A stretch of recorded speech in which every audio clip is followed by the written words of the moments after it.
तो जो स्टेट इस बिजली को पैदा कर रहा है उसी स्टेट को आप कहते हैं हीटर मत चलाओ, बिजली मत चलाओ। तो इससे बुरी बात, इससे बड़ा सौतेलापन और क्या दिखा सकती है बीजेपी हमारे साथ। हमारे स्टेट की सबसे ज्यादा बिजली जाती है, जो हमारा जो एनएचपीसी का पूल है उसमें जाती है।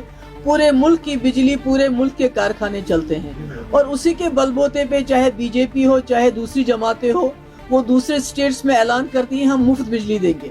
अगर शेख साहब और जवाहरलाल नेहरू के आपस में इतने गहरे ताल्लुकात नहीं होते, अगर जवाहरलाल नेहरू के कश्मीरियों के साथ इतना लगाव नहीं होता, तो मुझे नहीं लगता है कि जम्मू कश्मीर इस मुल्क का हिस्सा होता। ये मैं दोहल कहना चाहती हूँ कि जवाहरलाल नेहरू नहीं होते तो जम्मू कश्मीर इस मुल्क का हिस्सा कभी नहीं हो सकता। अंग्रेजों से ताकतवर तो कोई नहीं था। जब हिंदुस्तान के लोग इकट्ठे हो गए, जब हम सब इकट्ठे हो गए तो अंग्रेजों को भगा दिया।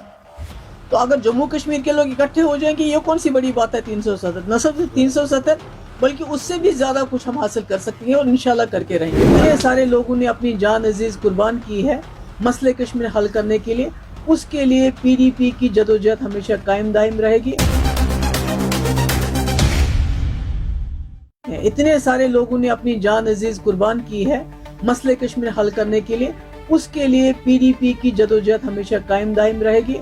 मेरा ये मानना है जवाहरलाल नेहरू की वजह से जम्मू कश्मीर, उसके सेकुलरिज्म की वजह से, उसकी डेमोक्रेटिक वैल्यूज की वजह से, और जो बाकी लीडर उनके साथ थे, चाहे गांधी जी थे, चाहे मौलाना अबुल कलाम आज़ाद थे, चाहे अंबेडकर साहब थे, चाहे सरदार पटेल थे, तो Jawaharlal Nehru was the main person जिसकी वजह से जम्मू कश्मीर हिंदुस्तान का हिस्सा बना।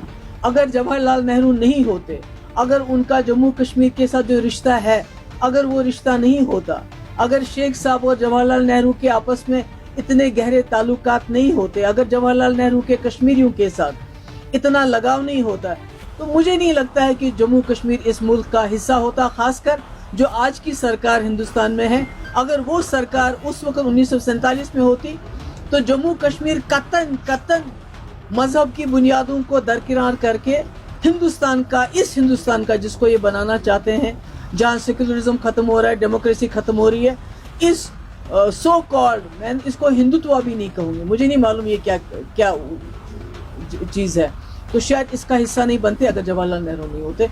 ये मैं दोहल कहना चाहती हूँ कि जवाहरलाल नेहरू नहीं होते तो जम्मू कश्मीर इस मुल्क का हिस्सा कभी नहीं हो सकता। ये बड़ी अजीब और गरीब बात है। हमारे स्टेट की सबसे ज्यादा बिजली जाती है, जो हमारा जो एनएचपीसी का पूल है उसमें जाती है। पूरे मुल्क की बिजली, पूरे मुल्क के कारखाने चलते हैं और उसी के बलबूते पे चाहे बीजेपी हो चाहे दूसरी जमातें हो, वो दूसरे स्टेट्स में ऐलान करती हैं हम मुफ्त बिजली देंगे। तो जो स्टेट इस बिजली को पैदा करता है उसी स्टेट को आप कहते हैं हीटर मत चलाओ, बिजली मत चलाओ। तो इससे बुरी बात, इससे बड़ा सौतेलापन और क्या दिखा सकती है बीजेपी हमारे साथ, इस रियासत के साथ। ये बिल्कुल गलत है। बजाय इसके कि हमें वो मुफ्त बिजली दे, हमें कंपनसेट करे इंडस वाटर ट्रीटी के लिए, हमारे लोगों को बोलती है आप अंधेरे में रहो, हीटर मत जलाओ, और वो भी इतनी ठंड में। ये तो शर्म की बात है उनके लिए जिन्होंने ये फैसला किया। एक आखिरी सवाल, जिस तरह से 370 के बारे में तमाम जो पॉलिटिकल पार्टीज हैं, उनके लीडर्स काफी ज्यादा क्रिटिसिज्म में उनको देखा जा रहा है, क्योंकि वो बताते हैं कि यहाँ पर सुप्रीम कोर्ट के थ्रू ही उसको वापस दिया जाएगा। लेकिन अगर वही किसान तहरीक की बात करेंगे जो रिसेंटली हुई थी, उन्होंने उनको मजबूर किया था वापस वो रिवोक करने के लिए वो ऑर्डर।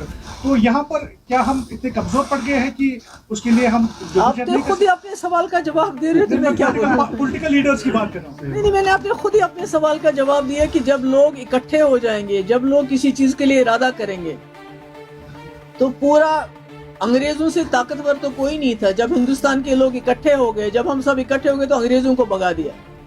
तो अगर जम्मू कश्मीर के लोग इकट्ठे हो जाएंगे, ये कौन सी बड़ी बात है 370, न सिर्फ 370 बल्कि उससे भी ज्यादा कुछ हम हासिल कर सकते हैं और इंशाल्लाह करके रहेंगे। Thank you.